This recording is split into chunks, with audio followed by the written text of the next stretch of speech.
Şəhərdə nizam-intizamın qorunması, piyadaların təhlükəsiz və rahat hərəkətinin təmin olunması, eləcə də sanitar gigiyenik vəziyyətin yaxşılaşdırılması məqsədi ilə aidiyyatı qurumlar tərəfindən növbəti geniş miqyaslı reyd keçirilib. Reyd Sumqayıt Şəhər İcra Hakimiyyətinin təşəbbüsü ilə təşkil olunub. Reyddə Polis İdarəsinin, Sumqayıt Şəhər İcra Hakimiyyətinin, Memarlıq və Şəhərsalma İdarəsinin, Sumqayıt Bələdiyyəsinin, həmçinin Şəhər İcra Hakimiyyəti başçısının 1 və 2 nömrəli sahə inzibati ərazi dairəsi üzrə nümayəndəliklərinin əməkdaşları iştirak ediblər. Yoxlamalar zamanı şəhərin müxtəlif küçə və prospektlərində insanların intensiv istifadə etdiyi ərazilərdə qanunsuz küçə ticarəti ilə məşğul olan şəxslər müəyyən edilib. Aidiyyatı qurumların nümayəndələri tərəfindən satıcılarla maarifləndirici söhbətlər aparılıb, küçə ticarətinin qanunvericiliyə zidd olduğu onların diqqətinə çatdırılıb. Bildirilib ki, belə halların qarşısının alınması həm şəhər sakinlərinin rahatlığı, həm də ictimai təhlükəsizlik baxımından mühüm əhəmiyyət daşıyır. Satıcılara alternativ ticarət məkanlarından istifadə etmələri, fəaliyyətlərinin qanunvericiliyi tələblərinə uyğun şəkildə təşkil etmələri tövsiyə olunub.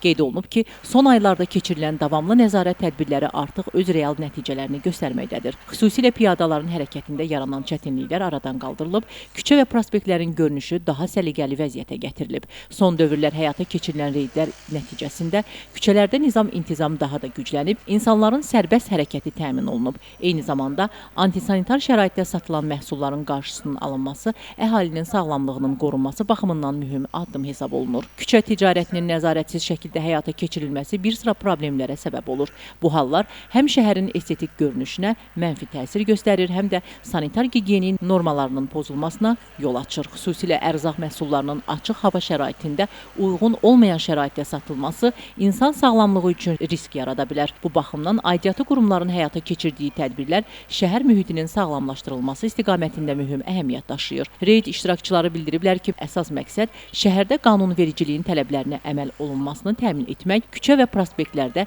səliqə sahman yaratmaq, sakinlərin rahatlığını qorumaqdır. Bunun üçün sahibkarlara qanuni fəaliyyət imkanları təqdim edilir və onların alternativ satış məkanlarına yönləndirməsi həyata keçirilir. Şəhər rəhbərliyi tərəfindən abadlıq və şəhərsalma istiqamətində həyata keçirilən tədbirlərin davamlı xarakteri daşıdığı vurğulanıb. Son illərdə Sumqayıtda aparılan geniş quruculuq və yenidən qurma işləri şəhərin simasını tamamilə dəyişib. Küçə ticarətinə qarşı həyata keçirilən mübarizə də bu ümumi inkişaf strategiyasının mühüm tərkib hissəsi hesab olunur. Könül Kazımova, Şəmistan Fikrətli, Elbrus İsmailov bugün informasiya proqramı üçün.